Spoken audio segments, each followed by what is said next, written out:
Hello guys, मैं फासिल। मैं रहमतुल्लाह। आप जो दोस्तों आपका और हमारा अपना राक्षस यूट्यूब चैनल तो चलता है दोस्तों। वीडियो एक्सपोज्ड मुसलमान ने बनाया था फर्स्ट कैलेंडर है। खैर, वीडियो देखते हैं फिर बात करते हैं इस पर। नमस्कार दोस्तों, डीडी रेड के एक और रिएक्शन वीडियो में आप सभी का स्वागत है। मैं हूं आलोक। तो आज जो वीडियो लेकर आया हूं रियल एंटरटेनमेंट टीवी का वीडियो है। इसका टाइटल है Zakir Naik to open Islamic university in Pakistan, huge fundings. अरे वाह, ये तो बड़ी अच्छी खबर है भाई, हमारे लिए भी बड़ी अच्छी खबर है। पाकिस्तान में इस्लामिक यूनिवर्सिटी खोलेगा, बिल्कुल खोलिए भाई। जाकिर नाइक, हम तो चाहते हैं कि आप परमानेंटली वहां रहें। हम ये चाहते हैं कि परमानेंटली रहें, तभी तो जो भारत चाहता है वो हो पाएगा। चलिए देखते हैं भाई वीडियो में क्या कहा जा रहा है। पाकिस्तान में जितने भी मौलाना हजरात हैं, जो भी मौलाना साहब थोड़े फेमस होते हैं, वो अपने नाम का एक मदरसा, अपने नाम की यूनिवर्सिटी खोल लेते हैं और बच्चों को जी मदरसे की तालीम। क्या कहना चाहेंगे इसके ऊपर? अभी डॉक्टर जाकिर नाइक जो पाकिस्तान में मौजूद है, वो भी कह रहे हैं मैं पाकिस्तान में एक नहीं हर शहर में मदरसा यूनिवर्सिटी मतलब ये खोलने जा रहा हूँ, हर बड़े शहर में। क्या कहना चाहेंगे, इसकी वजह क्या है? क्या लोगों को दीन की तरफ, या फिर इसके पीछे कोई और भी रीजन भी हो सकती है? बात यह है कि दीन की खिदमत करना हर मुसलमान की ख्वाहिश है। हर मुसलमान चाहता है कि मैं दीन की खिदमत करूं, मेरे बच्चे दीनदार हों, नमाजी हों, परहेजगार हों, नेक हों। और इसके लिए मुसलमान जो हैं वो मुख्तलिफ तरह की एक्टिविटी करते रहते हैं। दीनी मदारिस भी खोलते हैं, मसाजिद में भी जाते हैं और भी मुख्तलिफ तरह से इबादत वगैरह करते रहते हैं, डोनेशन वगैरह भी देते हैं इसी तरह के मामलात में। लेकिन बात यह है कि दीनी मदारिस खोलना बड़ी अच्छी बात है, लेकिन इस अच्छी बात को गवर्नमेंट के अंडर होना चाहिए।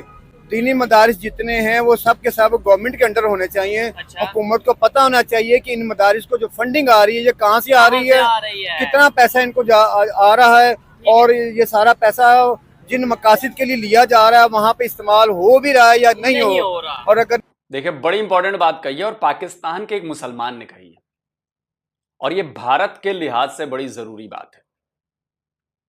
भारत में भी मदरसों को गवर्नमेंट के अंडर आना चाहिए, गवर्नमेंट का कंट्रोल होना चाहिए, पता चलना चाहिए कि कहां फंडिंग आ रही है, कैसे पैसे आ रहे हैं। और ये अब आप इसको कहेंगे कि आप इस्लामोफोबिक हो गए। नहीं नहीं नहीं नहीं, ये देखिए, पाकिस्तान का एक मुसलमान कह रहा है, पाकिस्तान जो कि एक इस्लामिक रिपब्लिक है के नाम से जाना जाता है, 98% मुसलमान रहते हैं वहां पर। एक ये बुजुर्ग कह रहे हैं कि मदरसों को सरकार के अंडर आना चाहिए, सरकार के कंट्रोल में होना चाहिए। मैं नहीं कह रहा, एक हिंदू एक काफिर नहीं कह रहा, ये पाकिस्तान में बात हो रही है और यही बात हम भी चाहते हैं। तो पाकिस्तान में जो हो वो अगर इस्लामिक के हिसाब से तो यहां भी होना चाहिए, और बिल्कुल होना चाहिए। मैं इस पक्ष में हूं कि भाई मदरसों को सरकार के अंडर आना चाहिए, सरकार के कंट्रोल में रहना चाहिए। कहां से फंडिंग आ रही है, कौन से देश से फंडिंग आ रही है, कौन फंडिंग कर रहा है, उस फंड का इस्तेमाल क्या हो रहा है, वहां पर क्या पढ़ाया जा रहा है, ये सारी चीजें पता चलनी चाहिए। और मैं ये सिर्फ बात मदरसों के लिए नहीं कह रहा, जो भी ऐसे अलग अलग धर्मों में भी चलाए जा रहे हैं, वो चाहे मिशनरीज हों, चाहे गुरुकुल्स हों, सबको सरकार के अंडर आना चाहिए और सबको एक नियम मानना है, सबको एक नियम मानना है। यह नहीं होगा कि हिंदुओं के मंदिर जो है वो सरकार के कंट्रोल में रहेंगे, लेकिन मस्जिदें जो है वो कंट्रोल में नहीं रहेंगी सरकार की, या चर्चेस जो है वो सरकार के कंट्रोल में नहीं रहेंगे। ये एक तरफा काम नहीं हो सकता ना, एक ही रूल लागू होगा सब पर, और जो पूरे देश के लिए बेहतर होगा वही रूल होना चाहिए। और अगर नहीं हो रहा तो वो पैसा कहाँ जा रहा है, कहाँ जा रहा है? बड़ी ये देखिए, ये बड़ा अहम बात है। जो आम लोग हैं पाकिस्तान के, वो सुन के यही कहेंगे जबरदस्त जबरदस्त मस्जिद, मदरसा, मस्जिद जो है ना वो इस्लामिक यूनिवर्सिटी। लेकिन बहुत से ऐसे काम होते हैं, मैं हर एक को नहीं कह रहा, लेकिन आप इस चीज से एग्री करेंगे, बहुत से ऐसे लोग हैं, बहुत से ऐसे मौलाना हज़रात हैं। इवन पाकिस्तान FATF की ग्रे लिस्ट में आया था, उसकी रीजन क्या थी? उसकी वजह भी यही थी कि हमारे यहाँ जो गलत तरीके से फंडिंग की जाती है दीनी मदारिस को, जो लोग फंडिंग दे रहे होते हैं उनका पैसे की भी उन्हें पता नहीं, वो तो अपने लिए ही कर रहे होते हैं ना, अपने लिए पैसे की भी अकाउंटेबिलिटी नहीं होती कि इनके पास ये पैसा आया कहाँ से है। ठीक है, इन्होंने ये जो 1 अरब रुपए का चेक किसी ने दे दिया या 1 करोड़ रुपए का डोनेशन दे दिया, वो 1 करोड़ रुपए उसके पास कहाँ से आया, वो लगेगा कहाँ वो पे? लगेगा कहाँ पे? ये सारा कुछ वो चेक एंड बैलेंस होना जरूरी है। और जब आलमी इदारे जो है IMF वगैरह या वो इन सारे मामला को देखते हैं तो वो उन्हें कहते हैं पता कि चलता उनको पता चलता है। वो कहते हैं जी आपके यहाँ तो इंतहा पसंदी जो है वो मदरसे के। पैदा हो रही है, मदारिस की वजह से पैदा हो रही है, ठीक है, जिसकी वजह से गैर मुल्की जो वो यहाँ अनसेफ हो जाते हैं, उनको फायरिंगें होती हैं, ठीक है ना, और उनको धमकियाँ दी जाती हैं, ठीक है, लोग उनको मुश्किलात का सामना करना मुझे पड़ता एक है। चीज ये बताएं, ठीक है मदरसा या कोई भी चीज है, लेकिन आज जो जदीद दौर है, टेक्नोलॉजी का दौर है, ऐसे ही है। आपको नहीं लगता कि हम अपने बच्चों को ये भी बताएं, जिधर दीन की तालीम दे रहे हैं उधर ये भी बताएं कि भाई टेक्नोलॉजी में भी हमें आगे जाना है, हमें आईटी में भी आगे जाना है? क्या हमें, आपको लगता है कि मदरसों में ये चीजें होनी चाहिए जब या ये हो सारे रही हैं? मदारिस गवर्नमेंट के अंदर जाएंगे अच्छा, तो गवर्नमेंट से हम मुतालबा कर सकेंगे कि हमारे मदारिस को आप जदीद करें, ठीक है, हमारे मदारिस को हमें अंदर आप लैब्स खोल के दें, ठीक है ना, जबरदस्त। बच्चों को टेक्नोलॉजी से मुतालिक जो जरूरी चीजें वो मुहैया करें उनको, ठीक है, ठीक है ना, उनको टेक्नोलॉजी से मुतालिक जो लिटरेचर है वो मुहैया करें, वो पढ़ाएं उनको। यहाँ पर तो जितने दीनी मदारिस हैं सबका अपना अपना लिटरेचर है, हाँ। सब अपना अपना लिटरेचर पढ़ा रहे हैं अपना बच्चों को और अपना अपनी अपनी नजरियात दे रहे हैं, ठीक ठीक है ना, और उसकी वजह से भी हमारे माशरे के अंदर बहुत सारे क्लैशेस हैं, ठीक है ना, जबरदस्त जबरदस्त, एग्री करता हूं। उसी लिटरेचर की वजह से बहुत ज्यादा क्लैशेस हैं। ठीक है, और अच्छा जब इधर एक मिनट, ये जितने भी भाई खड़े हैं इनसे एक मिनट के लिए फिर अंकल से दोबारा बात करूंगा, इनसे ये पूछूंगा कि आप अब खुद मदरसे में दाखिल होना चाहेंगे या यूनिवर्सिटी में, खुद अपने बच्चों को मदरसे में दाखिल करना चाहेंगे या यूनिवर्सिटी में? सबसे पहले ये पूछूंगा। अस्सलाम वालेकुम। आपका नाम? उमर जावेद। उमर भाई क्या करते हैं? मैं दुकानदार हूँ। ठीक है, मुझे सबसे पहले ये बताएं, बच्चे अपने, आपका बच्चा या आपका जो छोटा भाई है यूनिवर्सिटी कॉलेज स्कूल जा रहा है या मदरसा जा रहा है? मेरे एक भाई तो कॉलेज के प्रोफेसर हैं, जबरदस्त, और उसके बाद एक भाई स्कूल टीचर हैं। ठीक है, बाकी अभी बच्चे तो फिलहाल छोटे हैं, वो स्कूल ही जा रहे हैं। स्कूल जा रहे हैं। आप अपने बच्चों को स्कूल भेजना चाहेंगे या मदरसे में भेजना चाहेंगे? स्कूल भेजना चाहेंगे। आप अपने बच्चों को स्कूल भेजना चाहेंगे या मदरसे में? मदरसे में। आप स्कूल भेजना चाहेंगे या मदरसे में? स्कूल में। स्कूल में। अच्छा, आप सर अस्सलाम वालेकुम, आपका नाम? मतलब आप क्या करते हैं? मैं ड्राइवर हूँ। थोड़ा सा आगे आ जाए। मुझे सबसे पहले ये बताएं, बड़ी जबरदस्त किस्म की गपशप चल रही है पाकिस्तान को लेके, अंकल से बात करके बड़ा अच्छा आ रहा है। मुझे सबसे पहले ये बताएं, बच्चे आपके हैं वो स्कूल जाते हैं या मदरसे जाते हैं? वो स्कूल भी जाते हैं और मदरसे भी जाते हैं। ठीक है, ये देखे ना, ये बात जबरदस्त की है। अंकल आप क्या कहना चाहेंगे, ये जो यहाँ पाकिस्तान में लेट्स सपोज मदरसे खुल रहे हैं और हर एक वो फिरके का बंदा जो है ना या मौलाना है वो अपने अपने मुताबिक बता रहा है ये ठीक है वो ठीक है, इवन एक दूसरे पे फतवे भी लग रहे हैं, और फिर मदरसे के नाम पे बहुत सी डोनेशन भी आती है। और डोनेशन जो आपने बताया कहाँ कहाँ कैसे कैसे लगती है, ये आम पब्लिक को कैसे इस चीज का पता चलेगा? मैं डोनेशन के मुतालिक आपको एक बड़ी अहम बात जो है वो करना जरूरी समझता हूँ। जिस चौक में इस वक्त हम खड़े हैं यहाँ पे सैकड़ों या फिर कह सकते हैं कि शायद इससे भी ज्यादा दीनी मदारिस और मुख्तलिफ तरह के चंदे के गले लगे हैं। वो देखें सामने, वो भी चंदा बराए मस्जिद वो लिखा है, ठीक है, वो देखें सामने चंदा लगा, जगह जगह पे वो चंदे के बॉक्सेस लगे हुए हैं और लोग आते पैसे पैसे कहाँ रहे हैं ये कोई पता नहीं है, ये किस मदरसे का है किस मस्जिद का है, मदरसे का है भी या नहीं है या ये भी नहीं पता। सदकात के नाम पे भी बॉक्सेस लगे हुए हैं कि सदका दीजिए आपके पास मुसीबतें टलेंगी, सदका दीजिए आपको ये फायदा होगा। सदकात के फायदे हैं, लेकिन पाकिस्तान का इमेज खराब होता है जब गैर मुल्की यहाँ आते हैं, वो देखते हैं कि यहाँ जगह जगह पे उन्होंने सदके के डोनेशन के बॉक्सेस लगाए हैं, मदारिस के लिए बॉक्सेस लगाए हैं, मस्जिदों के लिए बॉक्सेस लगाए हुए हैं, और लोग उसमें आते जाते पैसे डालते हैं। कोई चेक एंड बैलेंस नहीं, कोई पूछने वाला नहीं इनको। तो पाकिस्तान का इमेज ये जाता है कि ये सारी कौम मांगने भी लगी हुई है। हाँ। इनके वजीर आज़म भी मांगते हैं, इनके जो अवाम है वो भी मांगती है, इनके मौलाना भी हज़रात मांगते हैं, दीनी मदारिस भी मांगते हैं। तो ये सारे मांगने भी लगे हुए हैं, और वो फिर अपने न्यूज चैनलों पे जाके हमें भिखारी कौम कहते हैं, कोई हमारे वजीर आज़म को भिखारी कहता है, कोई कुछ कहता है, कोई कुछ कहता है। तो इस किस्म की बातें फिर सुन के हमें भी अच्छा नहीं लगता कि हमारे यहाँ एक सिस्टम होना चाहिए। अगर किसी दीनी मदारिस को किसी मदरसे को डोनेशन की जरूरत है, वो गवर्नमेंट के पास जाए, उसको अपनी जरूरियात बताए और गवर्नमेंट उनको बैंक के जरिए उनको इशू करे। बिल्कुल, मैं 100% एग्री करता हूँ। डॉक्टर जाकिर नाइक ने ये भी बोला है कि भाई फैसलाबाद, लाहौर, कराची, मुख्तलिफ बड़े बड़े शहर में मुझे बहुत से लोग ये कांटेक्ट कर रहे हैं, राब्ता कर रहे हैं कि आपको जितने पैसे कहेंगे हम देंगे, आप यहाँ पे आए, यूनिवर्सिटी खोलें, मदरसा खोलें, अपने नाम पे जो है वो इस तरीके से करें। मैं ये समझता हूँ, सर आप मुझे बताइएगा क्या समझते हैं आज के दौर में हमें जितने भी मौलाना है, मैं किसी को भी वो नहीं करता कि ये गलत है या वो गलत है या ये गलत है, इन्हें मिलके जो जदीद दुनिया, उसकी तरफ लोगों को बताना चाहिए कि भाई हमने अगर मुकाबला करना है, अगर आगे जाना है, तो हमें आईटी में भी आगे जाना पड़ेगा, हमें फिजिक्स में, हमें टेक्नोलॉजी में, हमें हर चीज़ में आगे जाना पड़ेगा।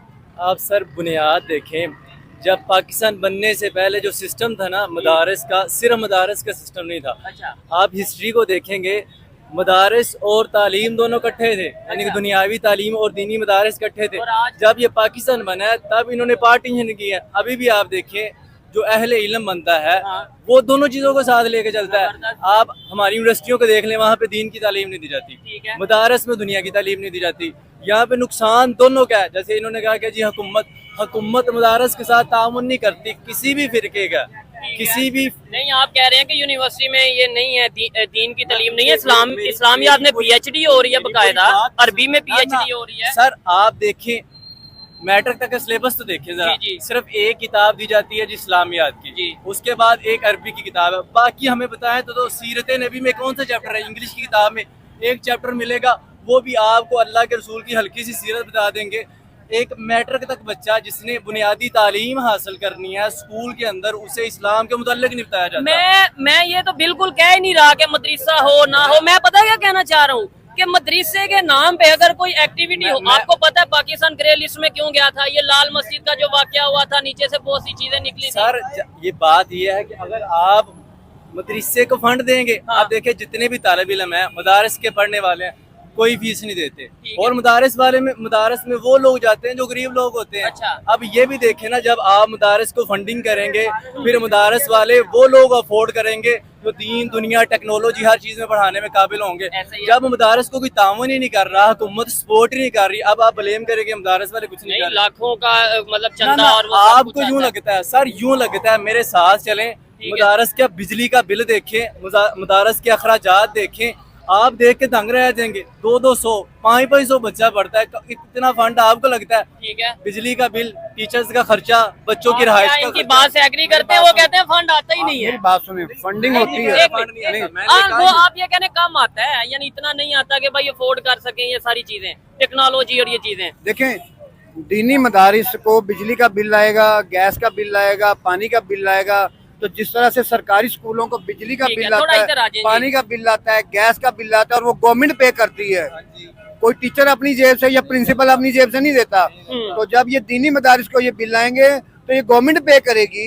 कोई है। दीनी मदरसे का कोई हेड या उसका कोई चेयरमैन या उसका कोई उनकी कमेटी का जो सदर होगा वो पे नहीं करेगा अपने पल्ले ठीक से। है। दीनी मदारिस का गवर्नमेंट के अंदर आना ये भी बेनिफिट हो। ठीक है, इसके ऊपर भी बात करेंगे। मुझे बताएं, इस टाइम जो इसराइल और फलस्तीन का मामला चल रहा है, जो जंग चल रही है, ऐसे माहौल में हमारे मौलाना हजरात क्या हमें लेक्चर दे रहे हैं, हमें क्या बता रहे हैं?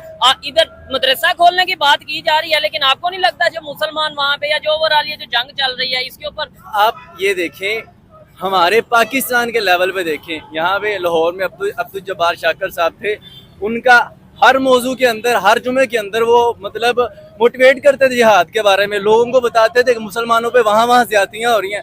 लेकिन यहाँ पे मौलाना पहली नंबर पे कोई बंदा बोलेगा उसे बगावत के नाम में उठा लिया जाता है। ये भी तो देखे ना, ये चीज है। जब किसी बंदे को बोलने ही नहीं दिया जाता, जब कोई बंदा बोलता है उसे कहते हैं दहशतगर्द है।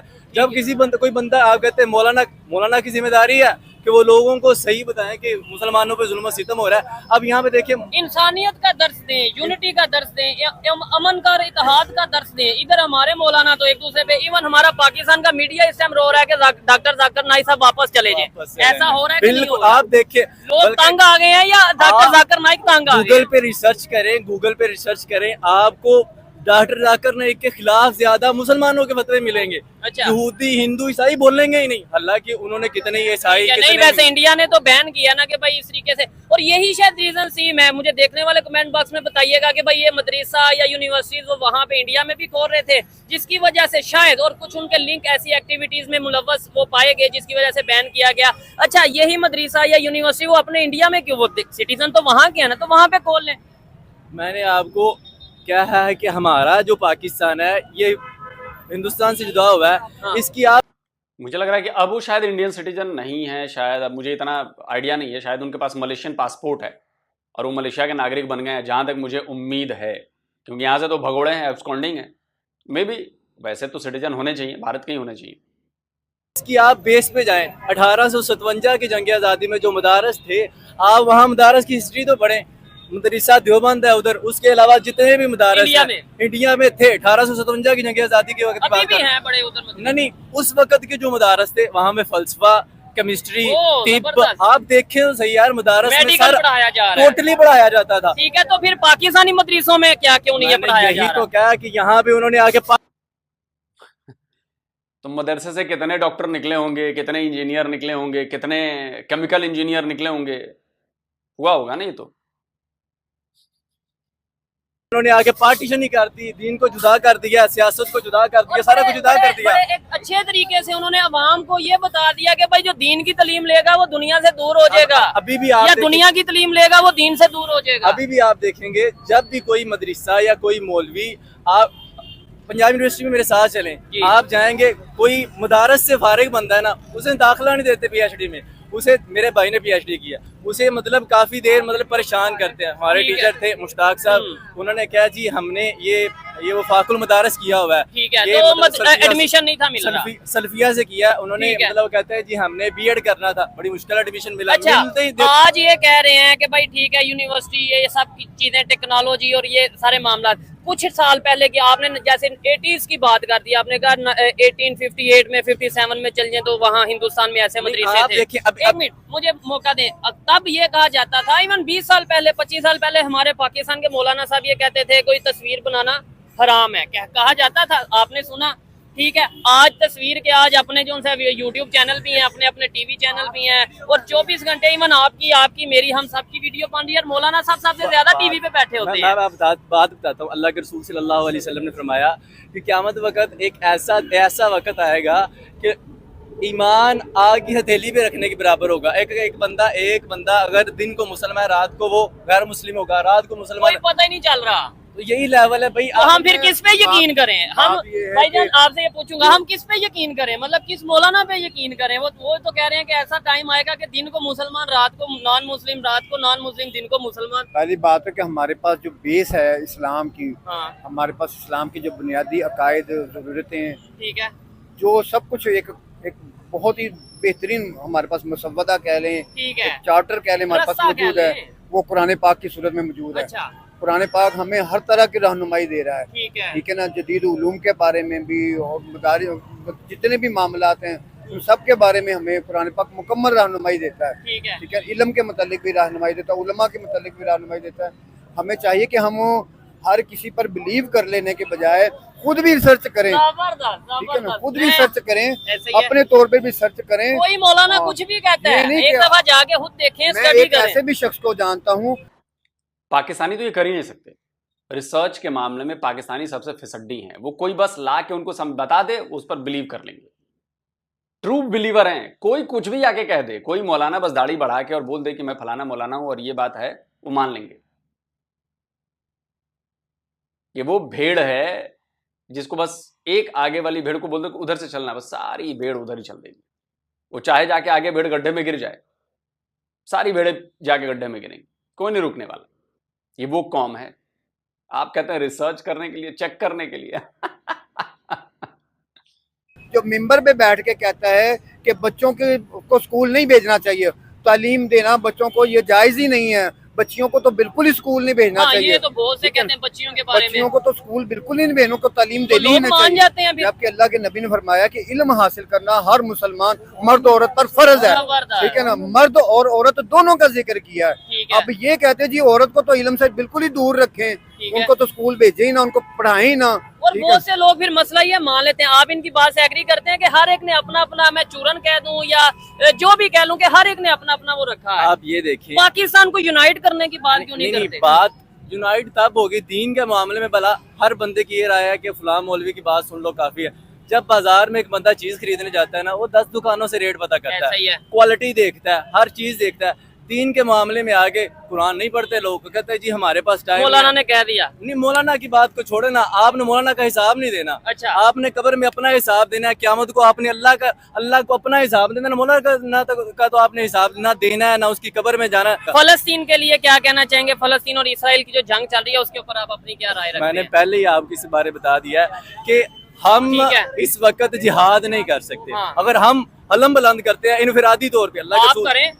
अल्लाह के रसूल ने मना किया है भाई, इनफरादी बंदे के लिए रियासत के अंदर रियासत नहीं बनाई जा सकती। हाँ, मैं भी यही कहने लगा था। एक इनफरादी बंदा जिहाद नहीं कर सकता। अल्लाह के रसूल ने कहा कि एक बंदा इनफरादी जिहाद करता है वो मारा जाता है, वो शहीद नहीं बल्कि उसका वो कत्ल मकतूल होगा। यानी कि ये जो लोग हमें अपने तौर पे कह देते हैं जी आओ मैं और तुम जाके ये जो बम फाड़ दें कुछ कर दें ये जहाद के नाम पे, ये गलत है। इस्लाम ऐसा है ही नहीं, ये गलत बात है। इस्लाम तलवार से फैला ही नहीं है। जबरदस्त। ना अल्लाह के रसूल ने मतलब जमीन के लिए तलवार उठाई, ना इस्लाम फैलाने के लिए तलवार उठाई। ठीक है। अल्लाह के रसूल ने तलवार उठाई है मजलूम की मदद के लिए। पाकिस्तान के जो झूठ, एकदम झूठ है और मैं इसको साबित करूंगा। आपने कहा कि इस्लाम तलवार के जोर पर नहीं फैला, ये एक आम पाकिस्तानी है, ये एक आम पाकिस्तानी है, ठीक है। अब मैं आपको बताता हूं ये झूठ कैसे है, आप लोग कैसे प्रोपेगेंडा करते हैं। पाकिस्तान में डॉक्टर इसरार अहमद से बड़ा कोई मुस्लिम स्कॉलर हुआ है अभी तक? डॉक्टर इसरार अहमद की बात तो मानेंगे आप लोग। और जब अगर मैं आपको साबित करवा दूं कि डॉक्टर इसरार अहमद ने कहा है कि इस्लाम जो है वो तलवार के दम पर फैला, और ये सब झूठ बातें हैं कि प्रोफेट ने जो तलवार उठाई वो मजलूमों की उसके लिए उठाई, अगर मैं डॉक्टर इसरार अहमद का वीडियो आपके सामने ला दूं तो आप किसको मानेंगे? इसलिए मैं कहता हूं ना, दोगले हैं पाकिस्तानी। सुनिए। तो चूंकि मगरिब के लोगों ने यह कहा कि ये इस्लाम तो तलवार से फैला, बुए खूं आती है इस कौम के अफसानों से, तो हमारे यहाँ कुछ मुखलिस लोग थे, नेक लोग थे, जो चाहते थे कि इस्लाम को और हुजूर सल्लल्लाहु अलैहि वसल्लम की सीरत को बचाएं, उसकी दफा करें। उनका नहीं, इस्लाम तलवार से नहीं फैला, हुजूर ने तो जो जंगें की थी वो सिर्फ मुदाफ़ियाना थी, उनके ऊपर जंग ठूस दी गई थी और आपने कोई इक़दाम नहीं किया। और उसमें यह है कि वो जो इब्तदाई जो 8 जो गज़वात और सराया हैं जो बदर से पहले हुए, उन्हें बिल्कुल तकरीबन नज़रअंदाज कर दिया है, ताकि ये साबित ना हो कि इनिशिएटिव हुजूर की तरफ से हुआ है। तो ये चीज़ जो है मैं समझता हूँ कि एक ख़ास दौर का तकाजा थी, वो दौर अब गुजर चुका। अब इस्लाम का ये फ़िक्र कि इस्लाम एक मुकम्मल दीन है, ये अपना गलबा चाहता है, और हुजूर को भेजा गया था इसलिए कि दीन को गालिब करें, और दीन को गालिब करने की जद्दोजहद एक इनकलाबी जद्दोजहद है। उस इनकलाबी जद्दोजहद में जहाँ पहला मरहला यही होता है कि पैसिव रेजिस्टेंस हो और पहले तैयारी की जाए, दावत, तंजीम, तरबियत और सब्र महज के ज़रिए से एक क़ुव्वत फराहम की जाए। फिर दूसरा मरहला आता है, बातिल के साथ टकराना पड़ता है और उसमें आगे बढ़कर टक्कर मोल लेनी पड़ती है। ये नहीं है कि इंतज़ार ही करते रहें, यानी एक जिसको हम कहते हैं को एग्जिस्टेंस, पीसफुल को एग्जिस्टेंस हक़ व बातिल के दरमियान नहीं हो सकती। हाँ भाई, तो इस 2 कौड़ी के मौलाना की बातें मानी जाएंगी या डॉक्टर इसरार की बातें मानेंगी? किसकी बातों में वजन है? तो झूठ बोलना बंद करो कि इस्लाम तलवार के दम पर नहीं फैला। इस्लाम सिर्फ और सिर्फ तलवार के दम पर ही फैला है, क्योंकि इसके अलावा कोई दूसरा रास्ता नहीं है कि आप इस्लाम फैला लो डर दिखाकर। और आज भी अगर इस्लाम फैल रहा है ना तो डर से फैल रहा है कि चलो इस्लाम कबूल कर लेंगे तो हम बच जाएंगे, वो डर है ना, वरना नहीं तो मार देंगे, उड़ा देंगे, हम इनमें से ही एक हो जाएंगे तो भाई सेम हो जाएंगे, तो भाई हो जाएंगे, भाईजान तो बच जाएंगे, इसलिए फैल रहा है। भाई देखो, अब मेरे को मत बोलना, डॉक्टर इसरार अहमद ने बोला है। अब या तो इनको बोलो कि ये इन्होंने सही बात नहीं बोली, ये झूठे हैं। मैंने बोला ना, आप लोग खुद मौका देते हो चीजों को एक्सपोज करने का। महंगाई हल नो डाउट, जब इंसाफ होगा, मेरिट, मेन चीज है मेरिट होगा तो ये चीजें हल होंगी। हमारे इधर पॉलिटिकल स्टेबिलिटी नहीं है, उसकी रीजन भी ये इंसाफ नहीं है, मतलब जिसको वोट मिलता है वो वोट उसे मिलता ही नहीं है। अच्छा, दूसरे कंट्री खासतौर पे इंडिया की अगर बात करें, वहां पे देखें कब से एक ही गवर्नमेंट चल रही है, वहां पे देखें, वहां पे इवन मैं वीडियोस देख रहा था, आपने भी शायद देखी हो, इंडिया के मदरसों के अंदर बाकायदा तौर पे साइंस और टेक्नोलॉजी को पढ़ाया जा रहा है। शायद वो इसी वजह से देखे ना, उनका बच्चा कैसे आगे निकल रहा है। सर यही बुनियाद, आप बार बार इधर ही आ रहे हैं, मैं यही कह रहा हूँ कि जब हमारे मदारस को अफोर्ड किया जाएगा तो इंडिया वाले अफोर्ड करते हैं अपने मदरसों को। साहब ज़रा आप देखें, मतलब कुछ ऐसे मदारस हैं उन्होंने 500 रुपये फीस रखी है और वहाँ का रिजल्ट अच्छा है, और यहाँ हमारे मदारस में नहीं देते बच्चे। फुल गरीब जो लोग होते हैं वो आते हैं, एडमिशन और करवाते हैं। अगर फीस ली जाए, बच्चे लोगों को भी जिम्मेदारी होगी। आप देखेंगे घर में अगर 2 बच्चियां, एक यूनिवर्सिटी जाता है, एक मदरसे जाता है, अगर घर वालों ने किसी को छुट्टी करवानी है ना, उन्होंने मदरसे वाले को छुट्टी करवानी, यूनिवर्सिटी को छुट्टी नहीं करवाएंगे। यार आप देखेंगे, ठीक है। और खास तौर पे जो बच्चा, यानी ये मैं अपनी सोसाइटी की बात कर रहा हूँ, आप जो लोग सुन रहे हैं एग्री या डिसएग्री कर सकते हैं कि जो बच्चा थोड़ा पढ़ाई में कमजोर होता है या वैसे फिजिकली कमजोर होता है, मेंटली थोड़ा सा कमजोर होता है, उसे कहते हैं मदरसे में डाल दो, और वही फिर मदरसे में डाल के कल को मौलाना बनते हैं, और वो मौलाना वो कमजोर बच्चा जो है वो मेंटली तौर पे जो डिस्टर्ब होता है वो हमें मजहब के बारे में बिल्कुल गलत बात कर रहे हैं। नहीं आपने झुकाना कि जो वो मेंटली या डिस्टर्ब होता है, मेंटली नहीं, ओवरऑल फिजिकली या पढ़ाई में मदारस में टोटली ऐसे बच्चे नहीं आते जो कमजोर। ओवरऑल ऐसी सोच है कि नहीं? ऐसी ओवरऑल वो बुजुर्ग जी, एक मिनट, ओवरऑल ऐसी सोच है कि नहीं कि भाई जो बच्चा थोड़ा पढ़ाई में कमजोर है उसे मदरसे में मस्जिद में डाल देंगे, ये कुरान पाक की? ये पहले ऐसा होता था, अब नहीं पहले होता। होता था, अब ऐसा नहीं अच्छा, है। ठीक है, मैंने दीनी मदारिस के अंदर बड़े बड़े पढ़े लिखे लोग जो होते हैं उनके बच्चे भी आते हैं पढ़ने के लिए, जबरदस्त। डॉक्टरों के, इंजीनियर्स के बच्चे भी आते हैं और वो वहाँ पे पढ़ते भी हैं। लेकिन दीनी मदारिस में सिस्टम बड़ा ख़राब है। अब एक बच्चा डॉक्टर का बच्चा है या इंजीनियर का बच्चा है या किसी बड़े सरकारी अफसर का बच्चा है, आप उसके हाथ में रसीद वाली बुक पकड़ा दें, उसे कहें जाए जी डोनेशन इकट्ठा करके चंदा इकट्ठा करके लाएं या कुर्बानी की खालें इकट्ठी करके लाएं, ठीक है। अब जब वो बच्चा जाके घर बताता है कि मैं सारा दिन कुर्बानी की खालें इकट्ठी करता रहा हूँ या सारा दिन चंदा मांगता रहा हूँ लोगों से, तो उसके माँ बाप को भी ये बात बुरी लगती है। मुझसे खुद कई लोगों ने इस बात की कंप्लेन की है कि मदरसों में ये चीजें नहीं होनी चाहिए। हम अपने बच्चों को भेजते हैं कि वहाँ जाके तालीम हासिल करें, ठीक है ना। ये उनको ले जाते हैं जलसों जुलूसों में ले जाते हैं, सियासी जलसों में ले जाते हैं, मजहबी जलसों में ले जाते हैं, वहाँ से नारे लगवाते हैं, ठीक है ना, और अपने मुफादत के लिए इन बच्चों को इस्तेमाल करते हैं, ठीक है ना। वहाँ पे लाठी चार्ज होता है, वहाँ पे सांसों के बच्चे जख्मी होते हैं, उनको चोट। लेकिन पता नहीं एक और बात होनी चाहिए कि मदरसों में और क्या होता है। मदरसों में बच्चों का यौन शोषण होता है, मदरसों में बच्चों के साथ गलत हरकतें की जाती हैं।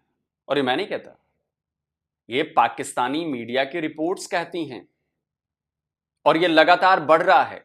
वहां के लोग भी बहुत परेशान हैं कि मदरसों में बच्चों के साथ, बच्चियों के साथ गलत हरकतें की जाती हैं। और वो वीडियोस मैं आपको तो दिखा भी नहीं सकता, पाकिस्तान से आई हैं वीडियोस, वो मैं दिखा भी नहीं सकता। आप लोग जाके सर्च कर लीजिएगा, मिल जाएंगे बहुत सारे वीडियोस ऐसे जिसमें मौलवी पकड़े गए हैं पाकिस्तान में, भारत में पकड़े गए बच्चों के साथ गलत हरकत करते हुए। ये भी होता है मदरसों में, और ये बहुत होता है, बहुत ज्यादा होता है। उनको चोटें लगती हैं, माँ बाप को तकलीफ होती है, लेकिन उनकी सुनता कोई नहीं है। अच्छा, और फिर वही बच्चे जब एजुकेशन ले ली मदरसे से, वो आगे फॉरेन किसी कॉलेज में, किसी यूनिवर्सिटी या फॉरेन कंट्री में कहीं जाते हैं, तो वो क्या सेट हो पाते हैं? जब वही बच्चे बैरून ममालिक जाते हैं, जब वो कनाडा जाते हैं, जब वो अमेरिका जाते हैं, जब वो किसी भी फॉरेन कंट्रीज में जाते हैं, और जब वो वहाँ के लोगों का लाइफ स्टैंडर्ड देखते हैं, उनका तर्ज जिंदगी देखते हैं, वो अपने आप पे शर्म महसूस कर रहे होते हैं, अपने आप को कोस रहे होते हैं कि ये हमने क्या कर लिया, हमने क्यों जदीद उलूम नहीं हासिल किए, हमने क्यों नहीं पढ़ा लिखा।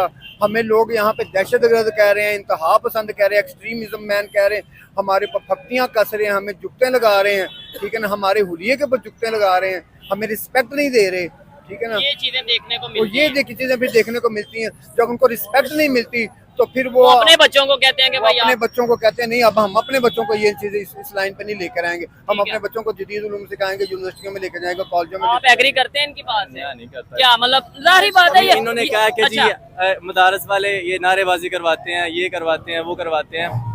अब देखें, ये पीटीआई का जलसा हुआ है, जी जी लाठीचार्ज हुई है, ऐसे ही है, कौन से दीन पे निकले हैं वो? हाँ। ये पीछे अभी जो ये लड़की वाला मामला है, ठीक है, ये पंजाब हाँ। स्टूडेंटों पे लाठीचार्ज हुई है, मुझे बताएं तो सही, यहाँ पे कौन सा ये दीन के महाल पे आपने कहा कौन किस मदरसे वाला ने इसे निकाला? ठीक है, मुझे ये नहीं नहीं, लेकिन वैसे आप मेरी बात से एग्री करेंगे कि मोस्टली जो प्रोटेस्ट होते हैं, मतलब खास तौर पे इस्लामाबाद में ये इन दिनों में 2, 4, 5 साल से ज्यादा मजहबी जमातें ही हैं जो प्रोटेस्ट करती हैं। मैं किसी मजहबी जमात का नाम नहीं लूंगा, लेकिन आपको आइडिया है? आपने जो पहले सवाल किया था कम्युनिटी कैसे आएगी, हाँ, यूनिटी कैसे यूनिटी आएगी? कैसे आएगी? आप देखें, जो दूसरी सियासी पार्टियां हैं वो नहीं निकलेगी। मुल्क में जैसे ट्रांसजेंडर का कानून पास हुआ, ठीक है। कौन सी, मुझे बताया तो सही, कौन सी निकली? तब भी इस्लामी जमातें तो निकली थी ना। हाँ। वो अब देखें, मुल्क में कोई गलत काम होता है, सियासी जमातें नहीं निकलती, तब किसने बोलना है? किसने बोलना है? उलमा ने बोलना है, उलमा ने निकला है। और आपकी जो लेकिन उलमा में तो यूनिटी होनी चाहिए ना। आप बात नहीं, मेरा मतलब मकसद ही ये है ना। नहीं, आप ये कह दें कि यार नहीं सब उलमा में यूनिटी है, आप मुझे ये बता दें, कह दें कि मैं फिर खामोश में ये सवाल ही नहीं करूंगा। आप उलमा की बात कर रहे हैं, एक मिनट उलमा को साइड पे रखिए, सियासी पार्टियों की बात नहीं, आप उलमा का जवाब तो देना। मैं सर बात कर रहा हूँ इंसानी एतबार से, ठीक है, सबकी। अब कोई बंदा भी नजरियाती एतबार से इकट्ठा नहीं है, नजरियाती एतबार से हर बंदे का इख्तलाफ है। यही वजह है कि पाकिस्तान पीछे से पीछे जा रहा है। आप मजहबी की कर रहे हैं, मैं कहता हूँ आप, क्योंकि दीन बंदे ने सीखा डॉक्टरी बंदे ने सीखी, सीख बंदे ली। ने जो भी नॉलेज सीखा उसका अपने से बड़े या अपने से छोटे के साथ नजरियाती इख्तिलाफ हो होता सकता है। है। तो आप नजरियाती इख्तिलाफ को ये नहीं कहेंगे सिर्फ उलमा में इख्तिलाफ है। आप मतलब मेडिकल में जाकर मेडिकल के शोबे में जाएं, उधर भी मतलब बड़े आपस में होंगे। बड़े इख्तिलाफ है। बाकी हो रहा गया। आप कहेंगे पाकिस्तान में सबसे बड़ा साइंसदान मुसलमान है और वो उमर तो पाकिस्तान में तो पाकिस्तान की बात, उमर खयाम दुनिया का सबसे पहले कैलेंडर उसने बनाया और वो बंदा मदरसे का फाजल है। ठीक है। सबसे बड़ा जो शायर है जिसने शायरी लिखी है इंग्लिश। क्या बोला क्या बोला क्या बोला, एक बार फिर से बोलो। सबसे पहला जो कैलेंडर बनाया दुनिया का वो एक मुसलमान ने बनाया, उमर खयाम। दिक्कत यही है कि आप लोग आधा सच पढ़ते हो और सच मानते नहीं हो। रिसर्च की बात की ना, एक बात बताइए, अगर मैं आज आपसे सवाल पूछूं कि हवाई जहाज किसने बनाया, तो आप किसका नाम लेंगे? आप कहेंगे राइट ब्रदर्स ने बनाया। चलिए मैं उसके पहले भी जाऊं तो हवाई जहाज का जिक्र जो है वो हमारे रामायण में है, पुष्पक विमान के नाम से। उसके अलावा एक वैमानिकी शास्त्र नाम की, स्क्रीनशॉट लगाता हूं, वैमानिकी शास्त्र नाम से एक पूरा किताब लिखी हुई है जिस पर रिसर्च की जा रही है। विदेशी रिसर्च करते हैं, उसमें पूरा बताया गया है विमान किस तरह के होते हैं, प्रोपेलेंट क्या है, उसको प्रोपल्शन क्या है, बहुत सारी चीजें। चलिए आप उसको मत मानिए, वो तो एंशिएंट टाइम का हो गया। चलिए मान लीजिए कि आप नहीं मानते हो उसको, नहीं मैं तो ये कहेंगे ना कि राइट ब्रदर्स ने बनाया जी, कहेंगे ना कि मॉडर्न जो हम कहेंगे कि दुनिया में राइट ब्रदर्स ने हवाई जहाज बनाया। अब आज हवाई जहाज एयरबस भी बनाती है, आज हवाई जहाज बोइंग भी बनाती है, आज 1000 कंपनीज हैं जो अलग अलग तरीके के हवाई जहाज बनाती हैं। अब उनमें से एक कंपनी का बंदा उठ के खड़ा है कि हवाई जहाज तो हमने ही बनाया था, तो आप क्या कहेंगे? बेवकूफी कहेंगे ना। उमर खयाम वही है। तो आप अपना मजाक मत उड़वाइए, इस्लाम का मजाक मत उड़वाइए कि पहला जो कैलेंडर बनाया वो मुसलमान ने बनाया। इसलिए कहते हैं आप लोग पढ़ा कीजिए, पढ़ाई बहुत जरूरी है। अब ये सारे लोग सुनेंगे, अब उनको लगा वाह मुसलमानों का यार कितना बड़ा साइंसदान था, घंटा था। अगर मॉडर्न डे में हवाई जहाज राइट ब्रदर्स ने बनाया था, बोइंग के किसी मालिक ने नहीं बनाया, एयरबस के किसी मालिक ने नहीं बनाया, तो अगर वो दावा करता है कि हवाई जहाज हमने बनाया तो वो झूठा साबित होगा। तो उमर खयाम भी झूठा बंदा है। झूठा बंदा इन द सेंस कि ऐसे नहीं, आप उसको झूठा साबित करवा रहे हो। मैं जरा कैलेंडर की हिस्ट्री बता देता हूं मैं यार, ज्ञान बूस्ट करता हूं मैं आप लोगों का, क्योंकि आप लोग बेवकूफ हैं। उमर खयाम का नाम लिया आपने। उमर खयाम बेसिकली ईरान के पर्शिया के रहने वाले थे, ठीक है। और वो मदरसे के पढ़े लिखे नहीं थे, वो पोएट थे, वो कविताएं लिखते थे, एस्ट्रोनॉमर थे, वो स्पेस के बारे में समझते बूझते थे। और उन्होंने एक कैलेंडर डेवलप किया था, सोलर कैलेंडर, जिसे कहते हैं Jalali calendar, which was first used in modern day Iran in 1075 साल 1075 में यूज हुआ था। और जॉर्जियन कैलेंडर है जो अभी यूज होता है, ये बेस्ड ऑन उनके ही काम पर ये बेस्ड था, उमर खयाम के। लेकिन कैलेंडर का इतिहास और कैलेंडर जो है ना वो आज के नहीं, और उमर खयाम ने उसको नहीं बनाया था कैलेंडर ने। उमर खयाम ने एक कैलेंडर उन लोगों की तर्ज पर बनाया, उससे इंस्पायर होके। मैं इसका एग्जांपल देता हूं, पॉकेटो पे जाके आप पढ़िएगा, who invented the calendar, a brief history lesson है। इसी साल जुलाई में छपी है, ये जर्नल है ये। और जर्नल छपते हैं जो हिस्ट्री बेस्ड होते हैं, एविडेंस बेस्ड होते हैं, और जो रिसर्च करके छापे जाते हैं। सूजे डाउनलिंग ने ये रिपोर्ट दी है। इसमें उन्होंने कहा है कि the Egyptians, Babylonians and Mayans were early pioneers in the art of time keeping. मतलब ये कैलेंडर वाला जो मामला जिसे हम कैलेंडर आज कहते हैं, ये इजिप्शियंस, बेबीलोनियंस और मायंस ने शुरू किया था। ये 3 अलग अलग सभ्यताएं हैं। इजिप्शियन, इजिप्ट, बेबीलोनियंस, बेबीलोन मतलब रोम कह लें आप, और मायंस मतलब साउथ अमेरिका। अगर कुछ गलत हो तो भैया करेक्ट कर देना आप लोग। तो जो इजिप्शियन कैलेंडर है, one of the first solar calendar है इजिप्शियन, और वो 3000 बीसी, बिफोर क्राइस्ट, 3000 साल पहले वो आया था। आपका रिलीजन 1400 साल पुराना है सर। 3000 साल पहले आया था इजिप्ट में, जो नील रिवर के फ्लडिंग को, एनुअल को करता था, एग्रीकल्चर टाइम को करता था, और ये कैलेंडर 365 दिन का था। और इसी से paving the way for most modern calendars, इसी से मोस्ट मॉडर्न कैलेंडर्स हैं वो बनाए गए हैं। और ये 1075 में ईरान में थे और वो 3000 BC में कैलेंडर पहले था। तो पहले कौन आया भाई? उमर खयाम तो गए, आपका दावा झूठा। तो इस्लाम के नाम पर आप लोग ये झूठ बोलना बंद कीजिए, पूरा सच बताया कीजिए। आज तो मैं पूरा लेकर आया हूं ना, अभी बताता हूं। अब आइए, जो इजिप्शियन कैलेंडर है वो कई हजार साल पहले, कॉमन एरा से पहले किया गया था। जो the first calendar known to use year of 365, जैसे मैंने बताया 365 दिन का था और approximately equal to the solar year. तो जो आज हम मॉडर्न टाइम में मानते हैं कि एक सोलर ईयर जो होता है वो 365 दिन का करीब करीब उसके बराबर होता था। और इजिप्शियन जो है वो second calendar based upon the phase of the moon. Egyptian एक सेकंड कैलेंडर भी चलाते थे जो मून के ऊपर बेस्ड था, मून की रोटेशन के ऊपर, मून की चाल के ऊपर। और ज्यादा जानकारी चाहिए, एक बुक है। मैं बोला ना, सच बताया करो, इससे लोग ना गुमान भर जाता है, वो गलत जानकारी भर के प्राउड फील करने लगते हैं कि भाई हाँ मुसलमान ने किया था कैलेंडर का आविष्कार। ये झूठ है, एकदम झूठ है। एक किताब है calendars in the making, the origins of calendars from the Roman empire to the later middle ages. ये सेकास्टन की किताब है, एडिटेड बाई है। आप जाकर, ये किताब बहुत पुरानी है, आप जाकर पढ़िए उसके 53वें पन्ने पर। और ये सारी चीज सबूत के साथ हैं, जो मिली हैं आर्कियोलॉजिकल खुदाइयों में मिली हैं चीजें, उसके आधार पर यह बुक लिखी गई है। तो 53वें उस पे पन्ने पे the 7 day week in the Roman empire, एक खुदाई में एक चीज मिली थी जिसका एक डायग्राम बनाया गया। तो उस पर जाकर देखिए, वो 12 राशियों में बांटा गया उसको। और ये मैं आपको बताता हूं, इसका भी कनेक्शन पुराना है। 12 राशियां हिंदुओं में है, तो यहां से इजिप्शियन लेके गए थे बहुत पहले, खैर वो अलग बहस की बात। तो इसमें लिखा हुआ है कि देखिए ये कैलेंडर जो है ये तब यूज होता था। इसके 81वें पन्ने पर आप जाएंगे तो उसमें सितंबर के महीने का जिक्र किया गया है। जो पूरा आपको ये डायग्राम दिख रहा है, ये डायग्राम मिला है वहां पर। इसमें सितंबर के महीने का, ये देखिए जो लाल घेरे में मैंने लगा रखा है, सितंबर के महीने का उल्लेख है। तो ये तब के हैं 3000 BC पहले, 3000 साल बिफोर क्राइस्ट जो होता है ना, BCE जो होता है उसके पहले। और मैं आपको बताता हूं, और सुनिए, इस्लाम के नाम पर झूठ बोलना आप लोग छोड़ दीजिए।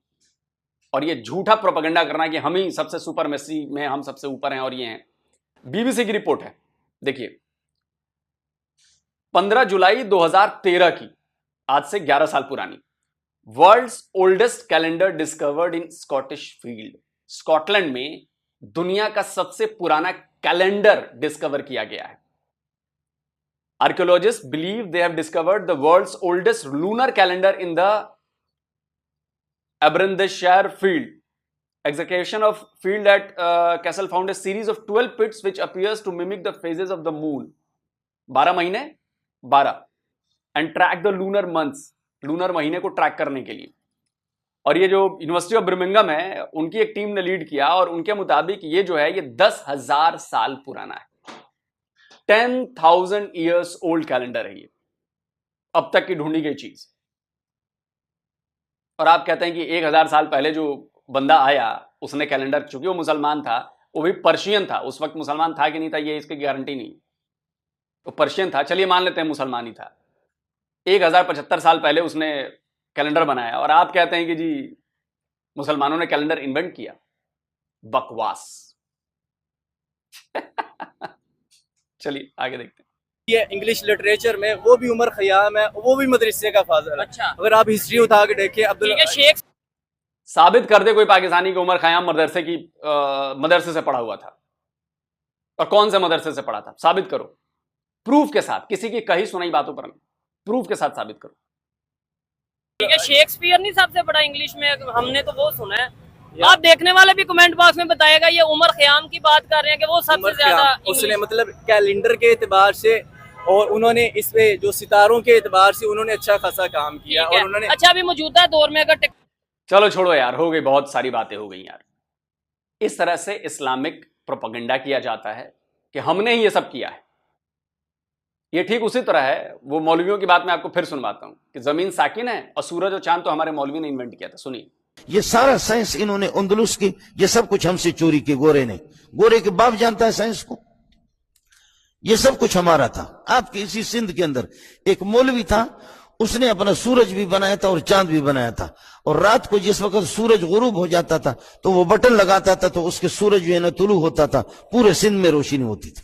लेकिन हमें ज्योग्राफी में पढ़ाया जाता है कि अर्थ जो है वो सूरज का चक्कर लगाता है। ये लॉजिक ये गलत है बेटा। साइंस की ये थ्योरी जो है ना, ये दुरुस्त नहीं है। जमीन साकिन है, यानी जमीन मूव नहीं करती। साकिन को एक अच्छा सा वर्ड इंग्लिश का होता होगा, साकिन का स्टैटिक। अर्थ स्टैटिक पोजीशन में है, तो ये मूव नहीं करती। और साइंस कहती है कि जमीन मूव करती है। आला हजरत हमारे इमाम अहले सुन्नत ने कुरान से साबित किया है कि जमीन मूव नहीं करती। तो हमने बात कौन सी माननी है? इस्लाम की। तो यही ये लोग के दिमाग में भरा पड़ा है। अब मैंने आपको पूरी सच्चाई दिखा दी ना। तो जो 10,000 साल पुरानी चीज मिली है वो ज्यादा सही है कि जो 1,000 साल पहले हुआ उसने इन्वेंट किया। आप लोग का यही चलता है, यहां से ले लिया, वहां से ले लिया, बोल दिया कि ये हमारा है, हमने किया है। बंद करिए झूठी बातें फैलाना। आप लोग बंद करिए झूठी बातें फैलाना। और बाकी आता हूं पॉइंट पे। जाकिर नायक, मैं कहता हूं बिल्कुल खोलो मदरसे, वहां पे खोलो, वहां पे यूनिवर्सिटी खोलो, कॉलेज, बड़ा मजा आने वाला है। दोस्तों वीडियो थोड़ा लंबा हो गया क्योंकि ये सब सुनना पड़ा, काउंटर करना पड़ा। आप बताएं कमेंट करके आप क्या कहते हैं। जल्दी मिलता हूं एक और नए वीडियो के साथ। नमस्कार, जय हिंद। तो अगर आप चाहते हैं मुझसे बात करना, मुझसे कोई सवाल पूछना, तो फैन कॉल पर आप मुझसे कनेक्ट हो सकते हैं। फैन कॉल में ये सुविधा है कि आप अपने हिसाब से वहां पर जाकर टाइम स्लॉट बुक कर सकते हैं कि आपको फलाने दिन मुझसे बात करनी है, फलाने टाइम पे मुझसे बात करनी है। लेकिन ये भी बता दूं कि ये पेड सर्विस है। तो दोस्तों वीडियो होगी खत्म। वीडियो तो काफ़ी यार लेंथी थी, बैठ कर थक भी गए, तो बातें भी बहुत लंबी चौड़ी हुई हैं। पहली बात सबसे जो मेरे नज़दीक इसमें इम्पॉर्टेंट थी वो थी डॉक्टर इसरार अहमद का क्लिप, और उस पर जो आलोक सर ने बहतान लगाया, झूठ बांधा। लोग सर आप अगर मेरी आवाज़ सुन रहे हैं तो इस क्लिप को गौर से सुनना, फिर सुनना। डॉक्टर इसरार अहमद साहब बोल रहे हैं कि नबी पाक सल्लल्लाहु अलैहि वसल्लम पर जंग मुसल्लत की गई। चले डॉक्टर इसरार को छोड़ दें, हम अब डायरेक्ट जाते हैं उन तमाम गज़वात पर जिनमें नबी पाक सल्लल्लाहु अलैहि वसल्लम ने शिरकत फरमाई, उन पर उधर चलते हैं। पहला गज़वा हुआ नबी पाक सल्लल्लाहु अलैहि। अब मैं आपकी उस झूठ को बेनकाब करने जा रहा हूँ जो आपने बहतान बांधा है। हालांकि डॉक्टर इसरार के मुंह से एक मरतबा भी निकला कि जो है दीन जो है वो तलवार के दम पर फैला, एक मरतबा। हालांकि हाँ ये उन्होंने जरूर कहा है कि पहले मुफाहमत की गई, पहले देखा गया कि भाई आप आ जाएं, आप फिदिया दे दें या दायरा इस्लाम में आ जाएं। अब मैं साबित करूंगा आपको। नहीं हिस्ट्री पढ़ी तो जाकर हिस्ट्री पढ़ना। लोग सर ऐसा ना बहतान ना बांधे। डॉक्टर इसरार ने एक मरतबा मुझे एक लफ्ज़ दिखा दो, कहा कि तलवार के दम पर हमारा इस्लाम फैला है। ना करे, ना किया करे ऐसे। आपको हज़ारों लोग देखते हैं, जारी बात है कि शेयर भी करते होंगे, तो इस तरह का गलत बहतान ना बांधे। खैर अब मैं आपको साबित भी करता हूँ। पहले तो डॉक्टर इसरार की बातों से मैंने कर दिया कि एक लफ्ज़ नहीं उन्होंने कहा कि इस्लाम तलवार के दम पर फैला। अब बात आती है आगे गज़वात, नबी पाक सल्लल्लाहु अलैहि वसल्लम के गज़वात। पहला गज़वा हुआ था गज़वा बदर। जब नबी पाक सल्लल्लाहु अलैहि वसल्लम पर मक्का की ज़मीन तंग कर दी गई, मक्का के कुफार की जब हद से ज़्यादा सरकशी बढ़ गई, उनका जुल्म ज़्यादती बढ़ गई, पत्थर मारे गए, ताइफ वालों ने पत्थर भी मारे, फिर भी हमारे आका दो जहां रहमतुल्लाह अलमीन ने उनके लिए दुआ फरमाई। लहू लुहान थे, इतना उनके जिस्म मुबारक अतर से इतना लहू बहा के जूते तक गीले हो गए थे। हज़रत जिब्रा, अब आपको तो इन चीज़ों का पता नहीं है क्योंकि आप अंधे हैं, हमें तो फिर पता। हज़रत जिब्रा अलैहिस्सलाम हाजिर होते हैं कि या रसूलुल्लाह सल्लल्लाहु अलैहि वसल्लम का कहना, तो हम इनको, मैं इन बस्ती वालों को, ताइफ वालों को दो पहाड़ों के दरमियान पीस के ना रख दूँ। तो नबी पाक सल्लल्लाहु अलैहि वसल्लम ने इरशाद फरमाया कि नहीं, मैं रहमतुल आलमीन बनाकर भेजा गया हूँ, ज़हमत नहीं रहमत हूँ। तो मैं दुआ करता हूँ कि अल्लाह इनमें से ही आगे मुसलमान, और वो फिर सारे ताइफ वाले मुसलमान हो गए थे। एक वाक़या। फिर गज़वा बदर देगा, मैं जंगों पर आऊँगा, गज़वात पर आऊँगा। पहला गज़वा हुआ था इस्लाम में गज़वा बदर। जब मक्का से हिजरत फरमाकर हमारे आका दो जहां पहुंचे मदीना में, तो उस वक़्त कुफार मक्का को ये भी हजम ना हुआ कि मुसलमान उधर टिक कर बैठ गए हैं, उधर उनकी इज्जत है, उधर उनकी जमात फैल रही है, तो जाओ सर्च करो किसने जाकर हमला किया था। कुफारे मक्का ने लश्कर लेकर मदीना पर चढ़ाई की थी। अकल के अंधों को हर चीज उल्टी नजर आती है, लैला मजनू नजर आता है, लैला नजर आती है। ये तो बात आपकी हो गई। जाओ अगला आ जाओ, गज़वा उहद आ जाओ, जो नबी पाक सल्लल्लाहु अलैहि वसल्लम की हयात मुबारक में दूसरा गज़वा आया, वो भी जो चेक करो 3000 का लश्कर था। अबू सुफियान के मतलब सारे मिलकर जो कितने भी सरदार थे, सब सरदारों ने 3000 का लश्कर इकट्ठा किया और 1000 मुस्लिम थे। गज़वा बदर में 313 मुस्लिम थे और 1000 कुफार मक्का थे।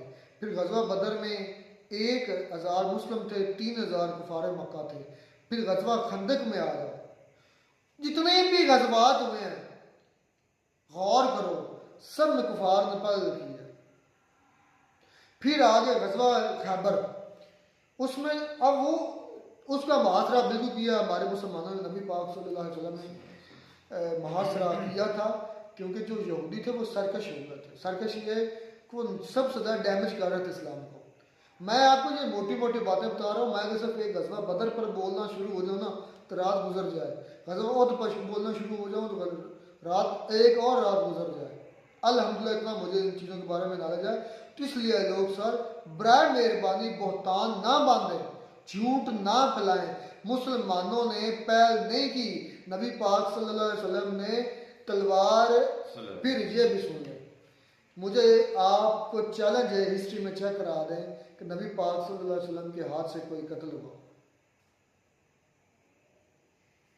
गज़वात में हिस्सा लेते रहे, सिर्फ देते रहे, इंस्ट्रक्शन देते रहे, ठीक है। हाँ, हमारे नबी सल्लल्लाहु अलैहि वसल्लम के गज़वा बदर में जो दांत मुबारक वो भी शहीद हुए। गज़वा बदर नहीं तो गज़वा खंदक था। खंदक में थे। अच्छा, तो ये ऐसा हुआ। अच्छा, बात है, मैं बात करना चाहता हूँ कि जो हमारे, बल्कि आपके भी हैं लेकिन आप माने या ना माने, जो हमारा खुदा है ना अल्लाह ताला, वो क्या है? रब्बुल आलमीन, सारे जहानों का रब है। इसको मैं ज़्यादा नहीं खींचना चाहता, इसको मैंने इतना ही सिर्फ कह दिया है कि लोग सर जाओ जाकर चेक करो। फिर बात आ गई तलवार पर, एक और में इसको दलीलें मेरे पास बड़ी हैं। अच्छा, ज़ाहिर बात है, अल्हम्दुलिल्लाह मैंने ये 9th क्लास में स्टडी किया हुआ जो आप बता रहे हैं, तो आप बोल रहे थे, मैंने इसलिए नहीं बोला। हमारे स्कूलों में अल्हम्दुलिल्लाह हमें ये पढ़ाया जाता है, बाकायदा बुक्स हैं हमारे पास। तो अच्छा, अल्लाह ताला है रब्बुल आलमीन और नबी सल्लल्लाहु अलैहि वसल्लम रहमतुल आलमीन, सभी के लिए, सारे इंसानों के लिए, हमारे मुसलमानों के लिए खास नहीं है। हम तो उनको मानते हैं ना मुसलमान, हम तो उनके फॉलोअर हैं, लेकिन वो सारे इंसानों के लिए बराबर हैं, सारे इंसानों के लिए रहमतुल आलमीन है। और जो आप दुआ मतलब पे जो दुआ जाकर करते हैं ना, तो आपको भगवान नहीं देता, आपको अल्लाह ताला देता है, क्योंकि अल्लाह ताला के लिए सभी इंसान भी बराबर हैं। तो रहमत अपना रब्बुल आलमीन यार, सारे हिंदू मानते हैं, हिंदुओं के अंदर एक बहुत बड़ा इनका एक फिरका है, पता नहीं उनका नाम, ब्राह्मण, हुसैनी ब्राह्मण, उनकी हिस्ट्री जाकर पढ़ना। तलवार के दम पर नहीं, मैं तलवार के बताता हूँ, ये जो कहते हैं ना अक्सर कमेंट्स में मैं देखता रहता हूँ कि तलवार के जोर पर आपने जो है ना धोती छोड़कर सलवार कुर्ता पहनना। आलोक सर पर बहुत सारी बातें छोड़ दो, आलोक सर और जो मेरे व्यूवर्स हैं, मैं चांद जो देख रहे हैं, आलोक सर मेरा आपको चैलेंज है, मैं आपके सर पर पिस्टल रखूंगा, क्या आप मेरे मौत के डर से अपना मजहब छोड़ सकते हैं? आलोक सर भी फिट करते हैं, उन्हीं पर फिट कर देते हैं। मैं आपको आपके कान पट्टी पर पिस्टल रखूंगा लोड करके, और क्या आप मौत के डर से अपना दीन बदल देंगे, अपना रिलीजन बदल देंगे, धर्म बदल देंगे? बस मुझे इसका जवाब देना। फिर अगर आप नहीं बदल सकते, आपको मौत कबूल है, तो आप अगर फिर भी अपना धर्म नहीं चेंज कर सकते, तो सोचो फिर जिन्होंने धर्म हिंदू छोड़ा होगा या क्रिश्चियन छोड़ा होगा, वो फिर आपसे ज़्यादा कमज़ोर थे। मैं बताता हूँ उसकी रीज़न क्या है। एक मिनट, मुसलमानों की ऐसे हज़ारों की तादाद में एग्जाम्पल है कि मुसलमानों को तंग किया गया, जिसमें हजरत बिलाल जो हैं मेरे ख्याल से वही हैं कि जिनको जमीन पर और आग पर भी लिटाया गया, लेकिन उन्होंने दीन को नहीं छोड़ा। नहीं छोड़ा जाता। मैं बताता हूँ, जो गैर मुस्लिम दीन छोड़ते हैं, इस्लाम में शामिल होते हैं ना, अगर फर्ज कर लें कि जोर जबरदस्ती उन पर किया जाता है, अगर वो सच्चे हों, उनको पता हो कि हमारा दीन सच्चा है, हमने मरना है, तो इसके बदले में एक सेकंड मैं आपको सॉरी रोक रहा हूँ। वो आप तो डिटेल में चले जाते हो, बातें वो किया करो जो उनको समझ आ रहा है। तो ये समझ नहीं समझ आ रही बात नहीं थी वो, तुम उसकी तशरीह में जा जाते हो कि इस तरह हमारा दिन नहीं। हमने सिर्फ ये मोटी मोटी बातें करनी है। आज दुनिया के अंदर सबसे ज्यादा कौन पिस रहे हैं? मुसलमान पिस रहे हैं ना। इस वक्त क्रिश्चियन बहुत हैवी है ना। चैलेंज है मेरा, आज भी जाकर चेक करो, दुनिया में सबसे ज्यादा फास्टेस्ट ग्रोइंग मजहब कौन सा है? इस्लाम है बेशक। आप तो नहीं ना होना चाहिए था, आप तो नहीं ना मुसलमान हावी किसी पर। आज भी दुनिया में और सबसे ज्यादा फास्टेस्ट कोई कहीं केस बता दो आज के मतलब के जो 2024 में कि कोई किसी एक मुसलमान ने किसी दूसरे गैर मुस्लिम को तलवार के जोर पर या पावर के जोर पर उसका दीन छुड़वा कर इस्लाम में शामिल कर। अच्छा जो मैं बात कर मुझे यार आप तो पता नहीं बैठ जाते कहानी ले, मैं वही बात आप करने वाला हूं। में ना जाए, हम यहाँ उनको दीन नहीं पढ़ाने नहीं, मैं पढ़ाने वाला भी नहीं था। नहीं तुम चले जाते हो पढ़ाने, बातें मोटी मोटी उनकी क्वेश्चन रखो। अच्छा। जैसे मैंने रख दिया लोग सर के लिए कि तुम्हारे सर पर मैं कनपट्टी पर पिस्टल रख कर लोड करके बैठ खड़ा हूं, तो आप क्या धर्म छोड़ दोगे? नहीं, कभी भी नहीं छोड़ोगे, इसलिए और भी नहीं छोड़ते। अगर कोई छोड़ता है तो इखलाक के दम पर छोड़ता है। फिर मैंने कहा कि आज दुनिया में सबसे ज्यादा जुल्म किन पर हो रहा है? मुसलमानों पर हो रहा है। फिर भी आज दुनिया में सबसे ज्यादा फास्टेस्ट ग्रोइंग कौन सा मजहब है? इस्लाम है। क्यों है? अगर जुल्म मुसलमानों पर हो रहा है, पीछे हुए मुसलमान है, क्रिश्चियन हैवी है, यहूदी हैवी है, फिर भी क्यों? Point to be noted. अकल के अंधों को हर चीज उल्टी नजर आती है, लैला नजर आता है, मजनू नजर आती है, यही बात है आप लोगों की। अच्छा मुसलमान इस्लाम को नहीं छोड़ते क्योंकि उनको पता है कि ये सच्चा मजहब। दूसरे मजहब के लोग छोड़ देते हैं क्योंकि उनको पता आता है कि ये सच्चा मजहब नहीं है। बस यही फर्क है इसमें। मुसलमानों को चाहे जिस्म के टुकड़े कर दो, और ये वाकई जो है ना रियल एग्जांपल है, ऐसा हुआ भी मुसलमानों के साथ, उनके जिस्म के टुकड़े नहीं कहीं मुस्लिम छोड़ भी नहीं। मेरी बात सुन ले, जो बात हक सच की वो बात को करने में कभी झिझक को मत। आज भी काफी नॉन मुस्लिम हो रहे हैं, मुसलमान थे नॉन मुस्लिम हो रहे हैं, लेकिन अगर मैं इसकी रेशो निकालूं तो वो रेशो है 98% नहीं 99% वाला। अगर 99% मुसलमान हैं तो उसमें से 1% सिर्फ हो सकता है वो लोग होते हैं कि जो मजहब में से कह लें कि गलतियां निकालने की, वो मजहब को एक्सेप्ट नहीं करते, जिन्होंने दिल से नहीं किया, तो वो लोग होते हैं। मैं तो जो ये कहता है ना हैरस कमीना मोमिनीन, मैं मोमिनीन की बात कर रहा हूँ। वो मोमिनीन होते हैं जो कभी भी नहीं छोड़ते। मोमिनीन की निशानियां मैं आपको बताने लग जाऊँ ना तो आपकी हैरत। हम मुसलमान हैं सिर्फ, मोमिन नहीं है। हाँ बिल्कुल। हम जिस दिन मोमिन बन गए ना, हम आपको तो नजर नहीं आएंगे। हाँ दुनिया से लेन देन खत्म मतलब जस्ट रब और रब के अहकामात, बस वो होता है मोमिन। हम मुसलमान हैं, मोमिन नहीं है। बात मैं करना चाहता हूँ इधर हिंदुस्तान में मजहब की। देखें कि जो औलिया अल्लाह, सारी बात उन्होंने तो कोई तलवार के जोर पर नहीं न किया, तो ये तो आप भी जानते हैं।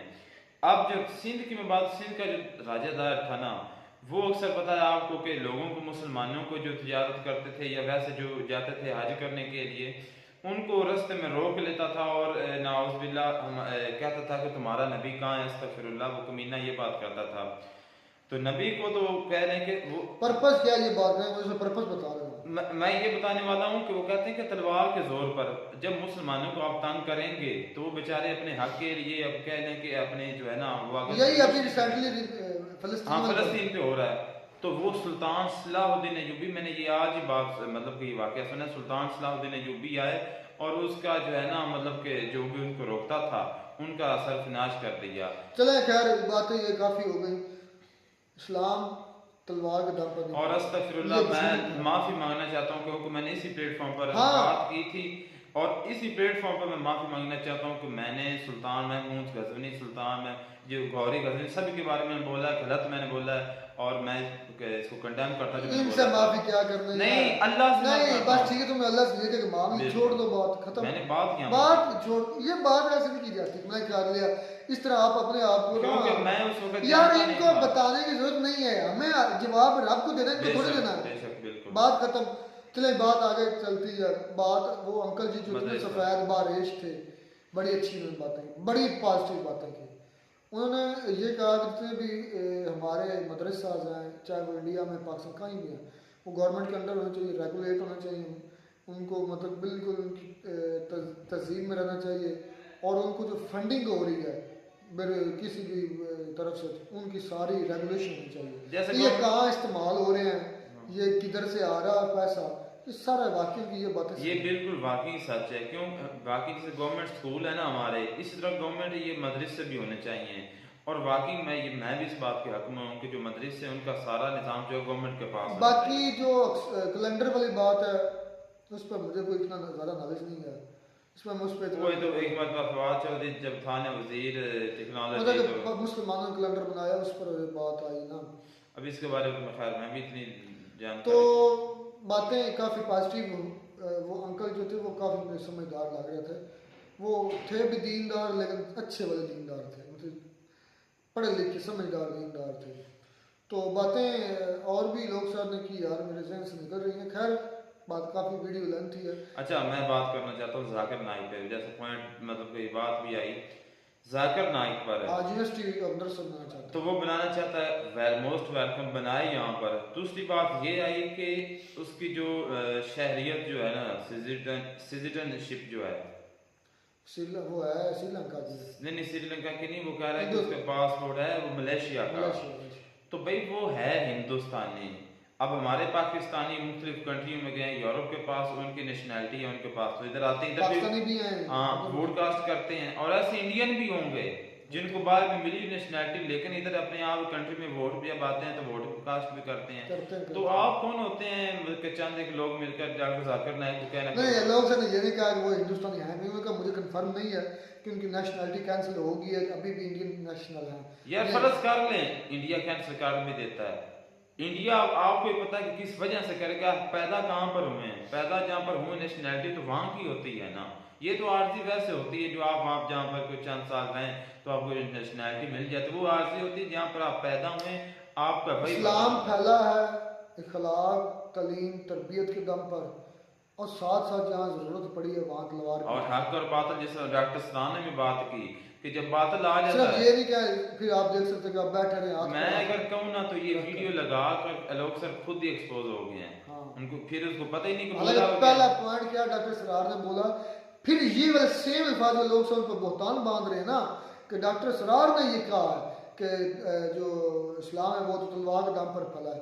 ऐसा कोई लफ्ज नहीं आया, बस उसने ये बात ऐड की उन्होंने कि हाथ पर हाथ रख कर बैठा नहीं जाता, जब बातिल आ जाए तो उसके तो करना पर बस ये बात। ये नहीं कहा कि फैलाया है। कितना डिफरेंस है, किस चीज को क्या रंग दे रहे हो लोग सर, क्या मैनिपुलेशन कर रहे हो, कमाल की। चलें खैर आपका हक है, आप कर सकते हैं, लेकिन मैंने एग्जाम्पल से आपको साबित कर दिया। अगर हिम्मत है तो इन पर रिसर्च करके देख लेना कि किन ने किन पर हमला किया था, स्टार्ट क्यों लिया था। खैर मिलते हैं नई वीडियो में। नाटक साहब, गॉड ब्लेस यू।